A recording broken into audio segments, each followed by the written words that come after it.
हूं आपके पास जगदीश जी, क्या आप लोगों को आज अफसोस थोड़ा भी हो रहा है कि कभी आप लोगों ने आम आदमी पार्टी को सपोर्ट किया दिल्ली में सरकार बनाने के लिए?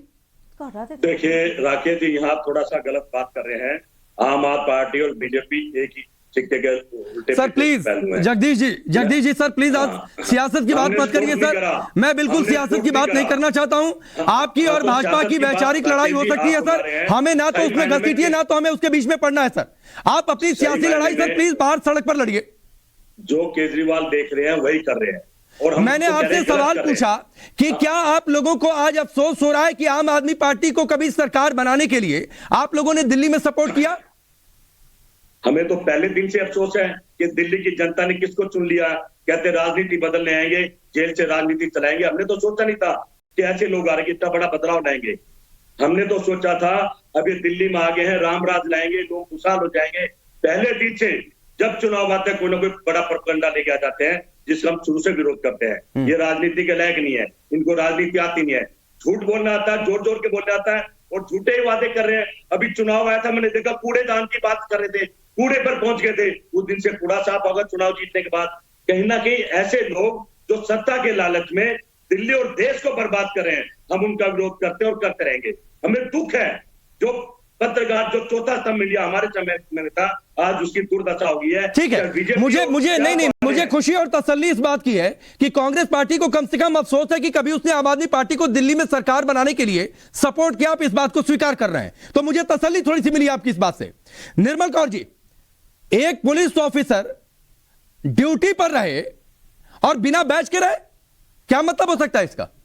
कायदे से अगर एक महिला के साथ एक पुरुष पुलिसकर्मी को इस तरह बैठना नहीं है। उनको अगर गिरफ्तार करना है या पूछताछ के लिए भी लाना है तो एक लेडी कांस्टेबल का, एक लेडी पुलिसकर्मी का वहां होना आवश्यक है। यही नियम है।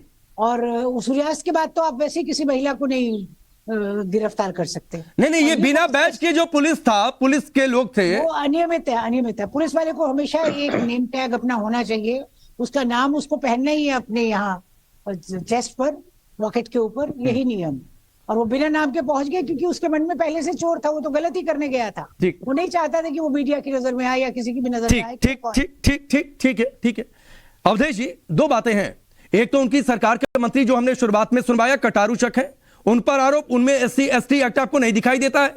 भावना जो कि दिल्ली से गई हैं, लुधियाना पहुंची हैं, वहां किसी को नहीं जानती हैं। आप भी कभी कवरेज में गए होंगे, मैं भी देश में अलग अलग जगहों पर गया हूं। नई जगह पर जाकर आप किसी से टकराते हैं, किसी से भेंट मुलाकात आपकी होती है, तो आप जान जाते हैं क्या कि वो किस जाति का है? या फिर आप पहले पूछेंगे कि भाई बता दो तुम्हारी जाति क्या है, उसके बाद मैं तुम्हें बुरी भली बात कह दूंगा? देखिए, जब रक्षक भक्षक हो जाए, सत्ता और पुलिस अपराधी की भूमिका में आ जाए तो वहां कोई चीज मायने नहीं रखता है। यहां पूरी सत्ता एक क्रिमिनल की तरह एक्ट कर रही है एक लड़की के साथ, जिसमें कानून का सरेआम उल्लंघन है। लेकिन मेरा प्रश्न तो यह है कि इस दिल्ली में, पंजाब में एक से एक आंदोलनकारी होते थे जो छोटी छोटी घटनाओं पर झंडे लेकर सड़क पर उतरते थे। क्या उन सब की अंतरात्मा मर गई है कि इतनी बड़ी घटना हो गई, एक आदमी ने इतने लोगों को आज तक धोखा दिया है, उसका सामने शीश महल दिख रहा है और कोई दिल्ली में सड़कों पर उतर नहीं रहा है? एक पत्रकार के साथ, उस पत्रकार से हमारा मतभेद है, सहमति हो रही है, उसके साथ इतना बड़ा अन्याय अत्याचार हुआ कि पुलिस क्रिमिनल की तरह वो पूछ रही है कहां ले जा रहे हो, वो बता नहीं रही है उसको क्रिमिनल की तरह। जैसे वो जिससे टक्कर लगी है वो लिखी हुई थी कि मैं अनुसूचित जाति हूं, हम हर ने अपना टैग लगा हुआ था।